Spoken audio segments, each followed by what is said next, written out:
Stojamas kojos kelimas iš šono. Pratimas skirtas stiprinti sėdmenis ir stabilizuoti stuburą.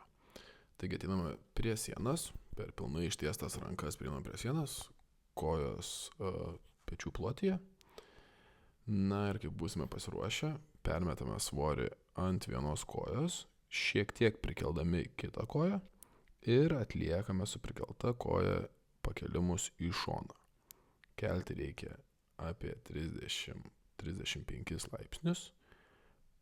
Pakėlę viršuje įtempiame raumenis, užtvirtiname keliom sekundėm ir grąžiname į vietą.